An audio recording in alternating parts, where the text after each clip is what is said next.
Howdy. It's been a New York minute. I know. I've been busy working at the house and working out here on the road. Uh, um, I restored a tiller that was in the shed when I bought the house. It's like a $300 to $500 tiller.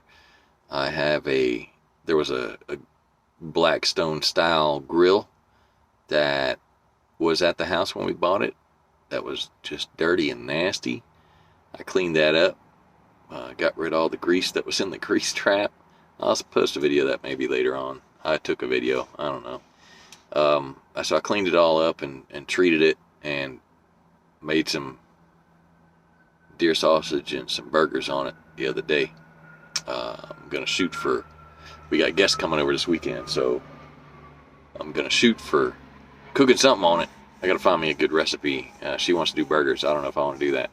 I think she wants to do burgers. I don't know. Anyway, that's not what this is about today. This one is going to be about numbers. So there's a lot of people struggling out there. I know.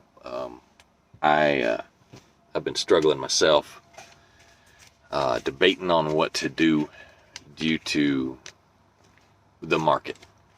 Now, there's a lot of people out there saying, oh, well, you shouldn't run for less than whatever the diesel price is. So you're telling me that in diesel price is $6.50 a mile in Pennsylvania, you need to run for $6.50 a mile in Pennsylvania, or $5.50 here in $5.48 here in Georgia, $5.35 certain places. You need to run for that. That's as much as that would be nice. That's a load of garbage. Because look, if you haven't done your numbers, okay, my truck got 7.8 to 8.3 miles per gallon. My average fuel consumption was 27 cents a mile last year. It is now approximately 65 plus. So hypothetically, it's gone up about 40 cents a gallon. Just use that for a nice round number. To me, that means you should only be charging 40 more cents a mile to get the same amount that you were getting. Now, rates have dropped, so you're not going to get that 40 cents a mile. Now, what you could do while you're negotiating is once you figure out the price, ask them to throw in a 40 cent a mile fuel surcharge. The thing is this is spot market, not contract freight. If you want fuel surcharges, always add it in to your loads.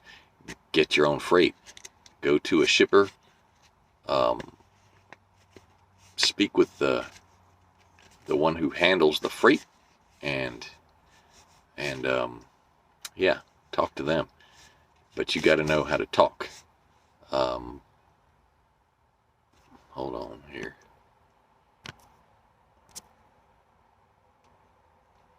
Don't have the money to get the dog, so what do you want me to do?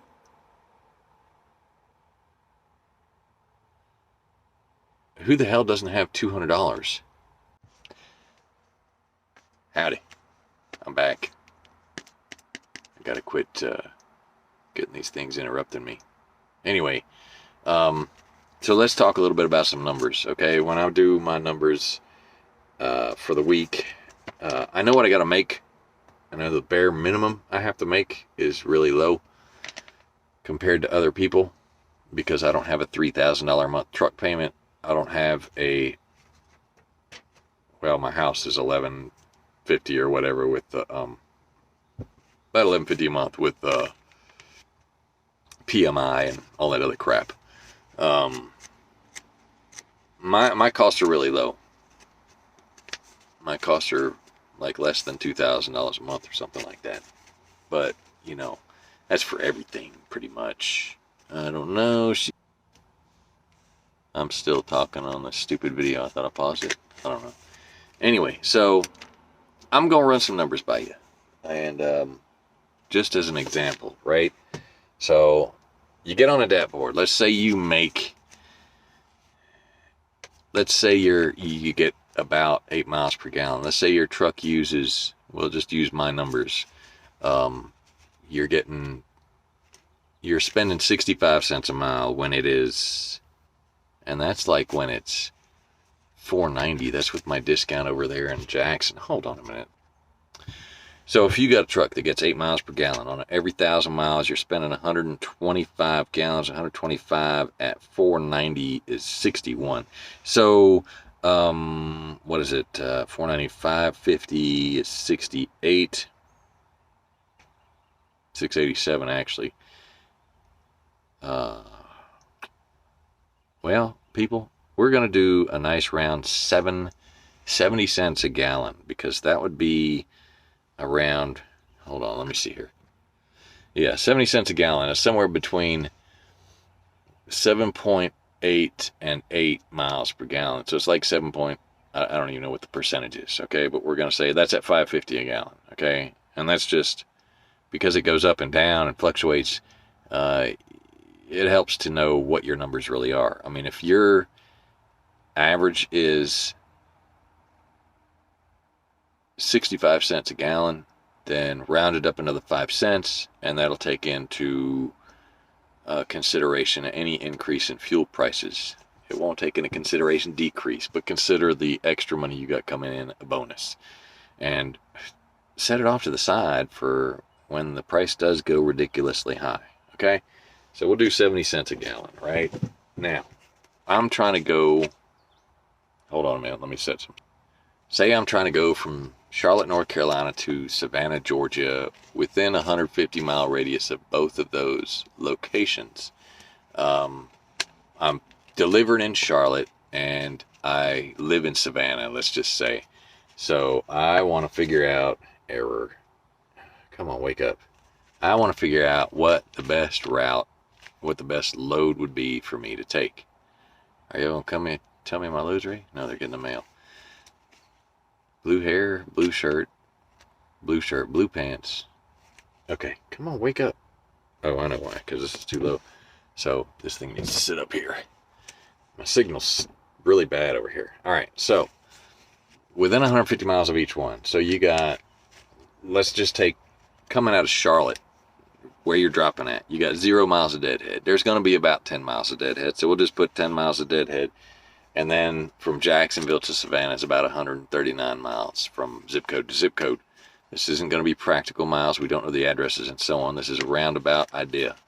This is to give you an idea of whether or not you're going to make any money, or what the best load is. Just because it has the higher paying rate does not mean it's going to work for you.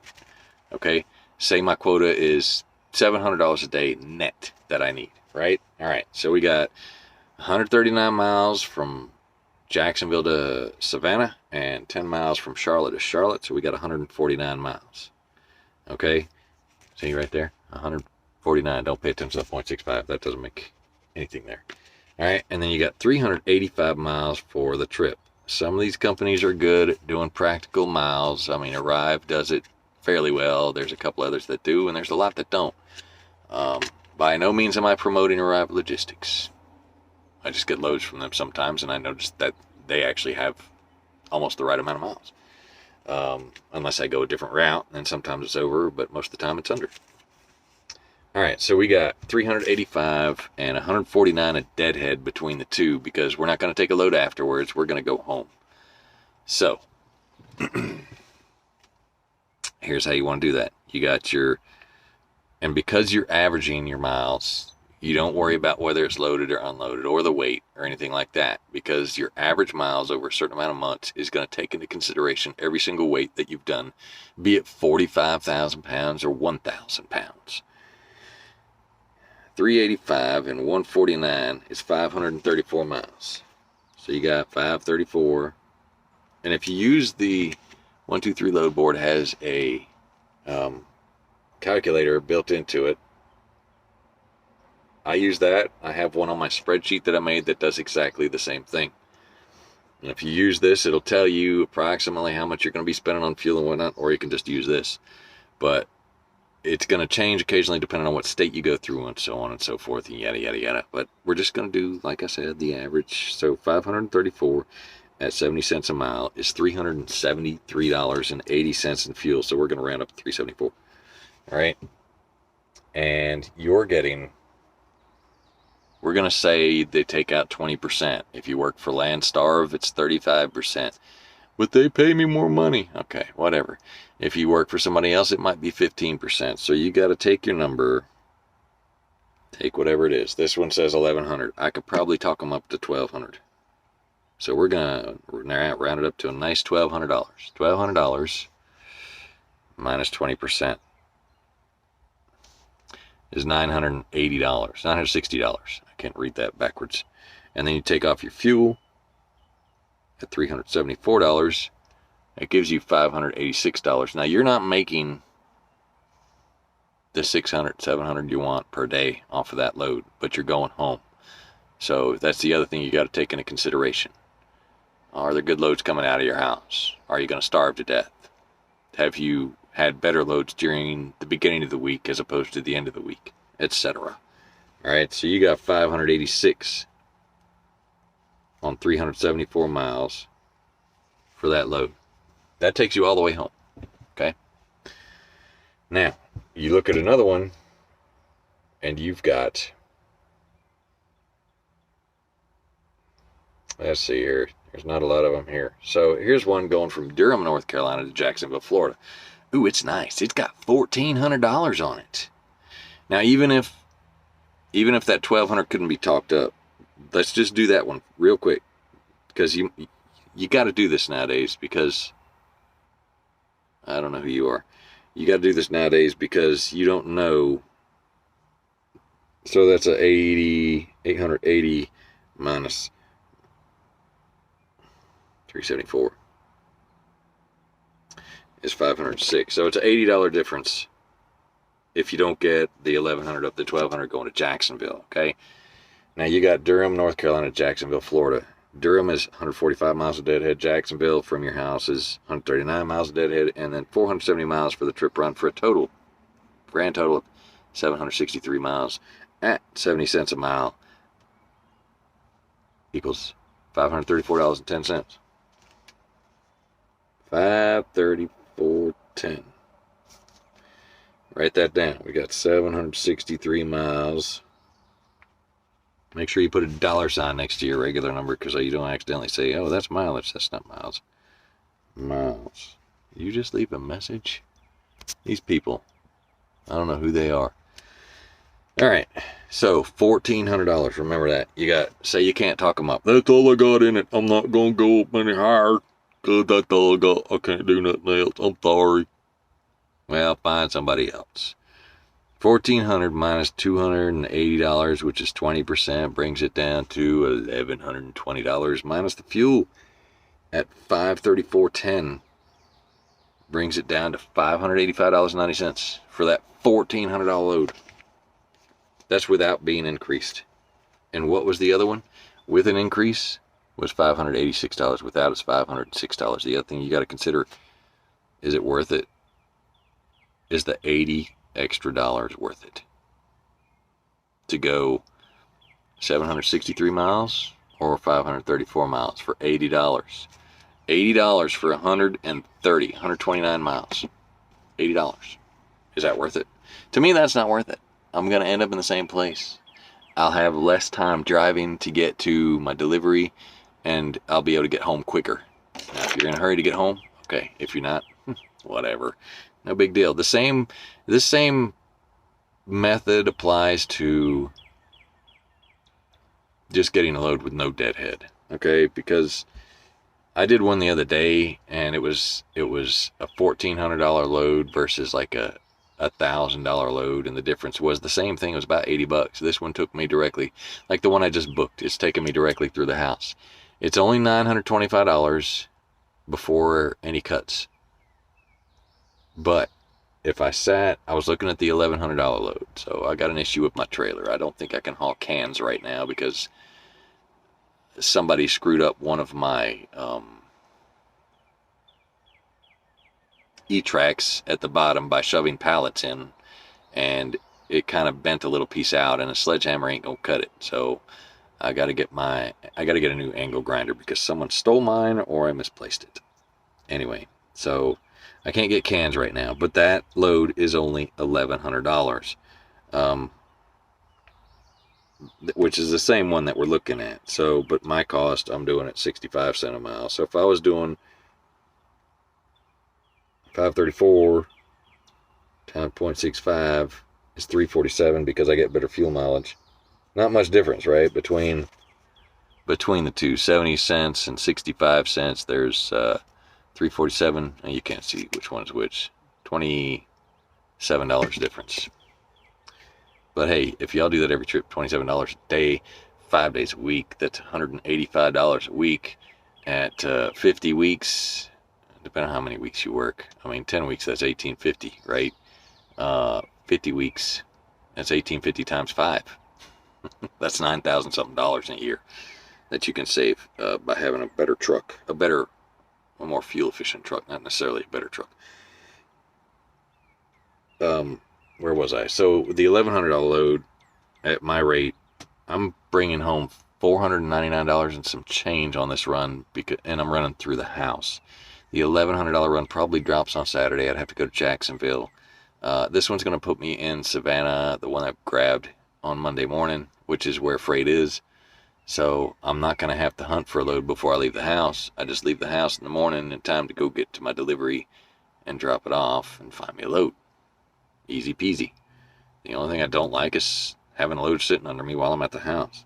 So I take off my percentage, and then I take off the 347 in fuel. And that's, see, this is why I did this. What? No. Stupid. Clear. Okay, see the bottom number? 544. So I'm looking at a difference of $44 and some change to run through the house and just drop it.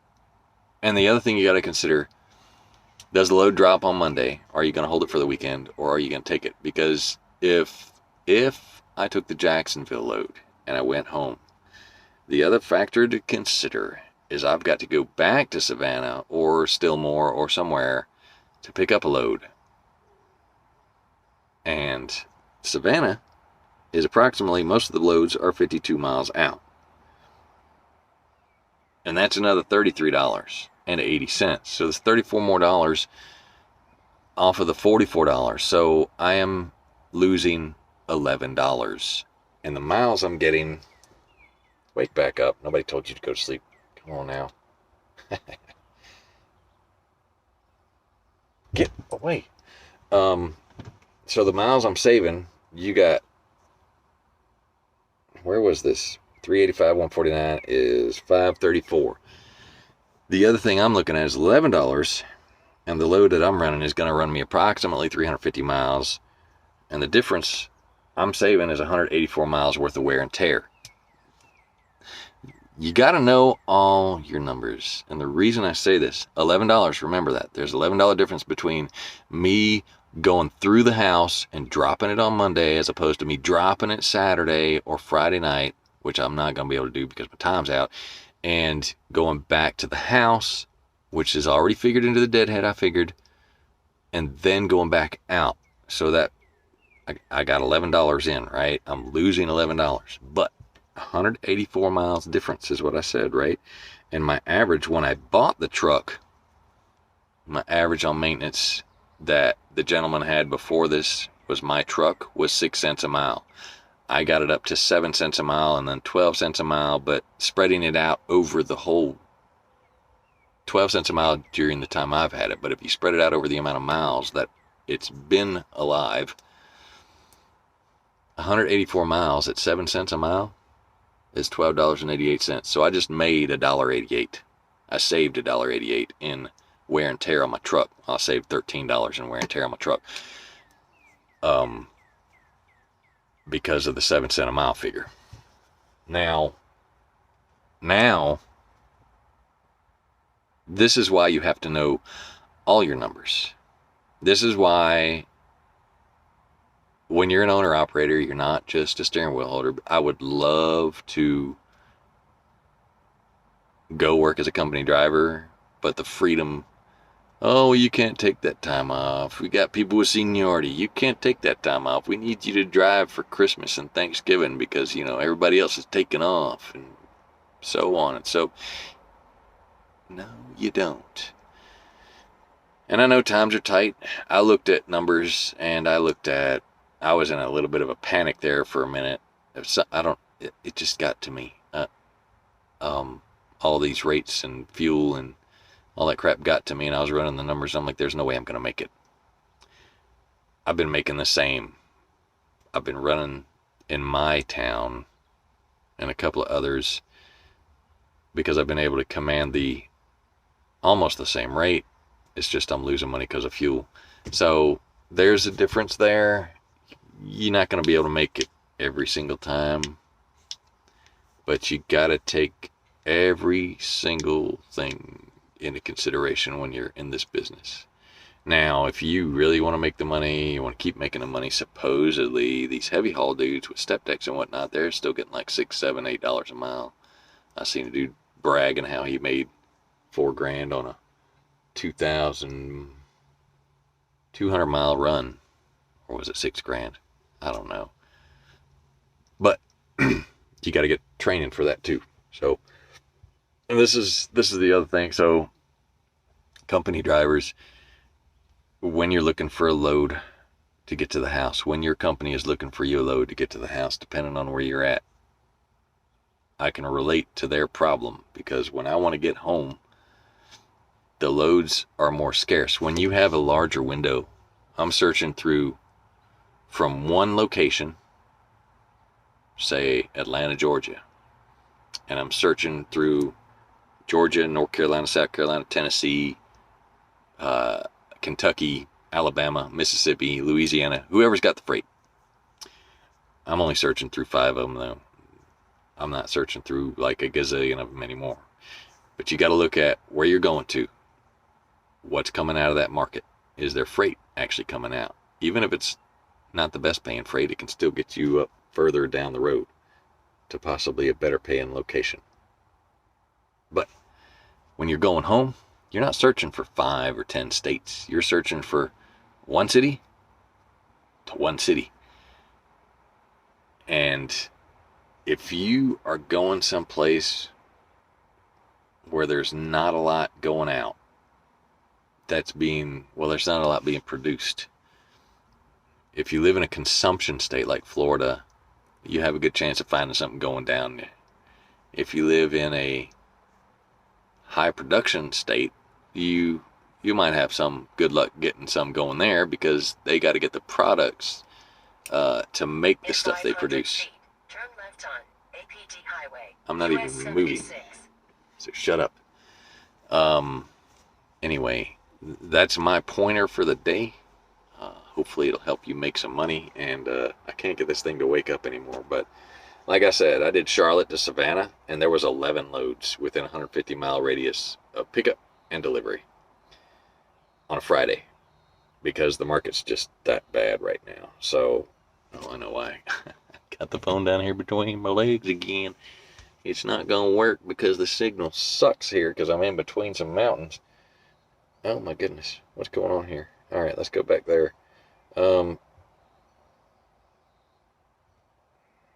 So, the other thing, check your locations whenever, one more pointer. So check where you're delivering to. Go on the DAT board, if you have the DAT board, go use a computer, use a tablet, go to the hamburger up here, hamburger, that what tech guys call the hamburger, and it'll open up the screen if you're on the regular generic low grade version, and go to dashboard, and the dashboard will show you load availability. Oh my goodness, it closed. Come back, baby, come back. Don't sing, please. And it'll tell you the available loads per state.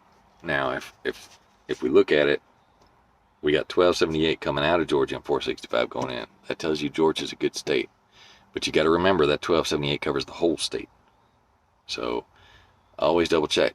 Now you can go to Georgia. Just make sure that when you punch in your parameters, as Georgia being one of your states, before you go there, look up that city that you're going to, unless you know, like it's Atlanta, but there's so many people coming out of Atlanta, you might not get a good rate. Or Louisiana has 448 out, 114 in, and so on and so on. Or you can go to the 123 load board and go to more in the bottom right, and it'll bring up this screen, and then you go to load availability, and it'll come to that. Now this is all trucks. You want to go up here. Where you at? Trailer type. It also has region, and then go to flatbed, reefer, van, or whatever. Power only. We don't want reefer. We want van. What are we on? That's power only. Because I'm a van. I want to look at van. And it'll tell you. So the green are supposedly the ones that are doing good. The reds are, don't go there. You're going to starve. And the yellow are, look out. We're running short on food on the shelves. Right? So you got all these. So this one, like I said, Georgia is showing. Now I'm going to tell you between, sorry, I didn't mean to cover up the screen there. Between outbound and intrastate is showing 936 and inbound is 704. So you could probably bounce around inside of Georgia and still make some money. Illinois, which is always a good state, no, it's green. I wouldn't go there. It's got, between the two of them, 730 and 828 inbound. So there's way more, not way more trucks coming in than out, but there is more. Now Indiana's getting better at 679 as opposed to 570 coming in. Kentucky, no, it's green, but I wouldn't go there. Maine, 71 outbound, 2 intrastate, and 17 inbound. I don't understand why Maine is red. The loads must really suck. Or it hasn't caught up.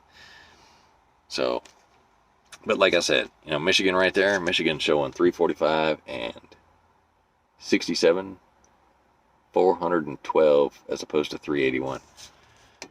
Check your load availabilities before you go and start searching for the morning. Get yourself a nice little radius you want to go to. This is what I do. You don't have to. I mean, do it your way.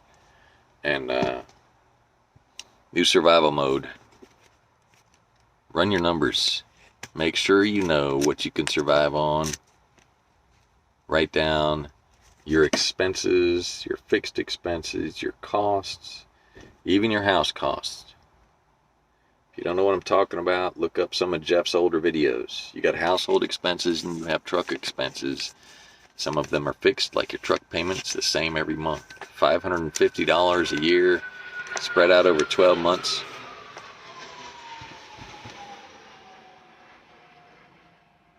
That dude's cruising.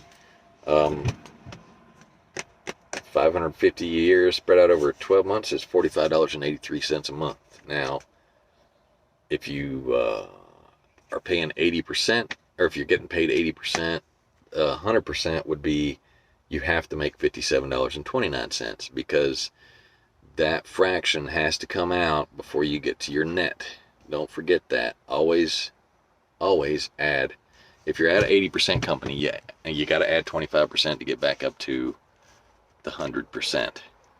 So run your numbers, find out what your net needs to be, and then find out what you're, like if you're at a 35% company, not Schneider, because Schneider's like straight up what you see on the boards, what you get.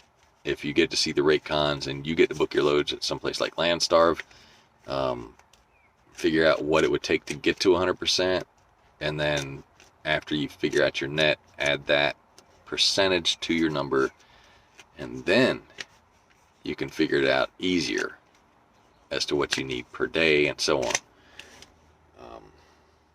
Per year, whatever. Make sure you keep a maintenance account for your truck. Even if you're starving to death. I mean, I understand maintenance will end up taking the first hit. But, I don't know, people. I'm sure there's lots of pointers that I've missed. These are just 2 of them that'll help. I know for sure they've helped me, and I learned them from the best.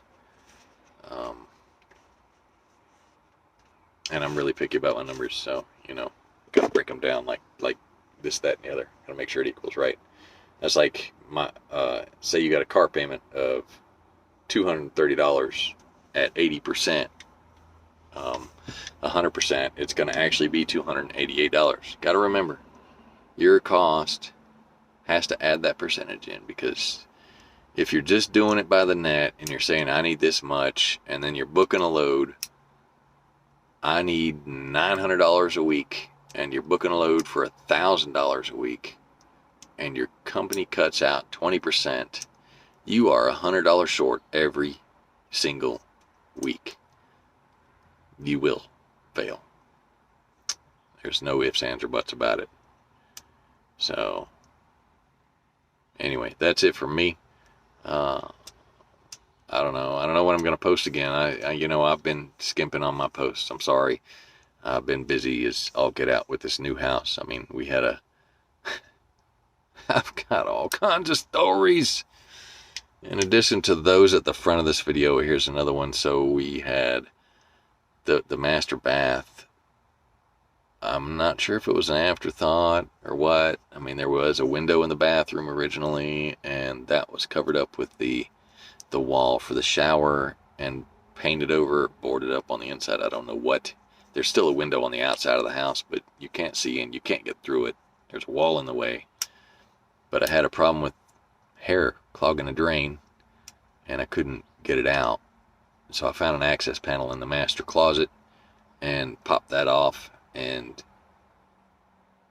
the reason I found it was because I told her, I said, you can't use it anymore because I knocked the whole pipe loose. The pipe has like this much room between where it connects. So if it gets bumped the wrong way, when you're trying to run a snake, it decides that it's going to come apart. I got to buy a couple of pieces and finish fixing that. That's going to be fun, but I vacuumed it out, and I swear the hair was a dead rat. But hey, it's not clogged anymore.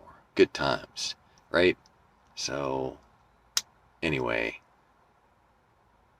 I don't know. I got nothing else. I'll post something later. Y'all have a blessed day.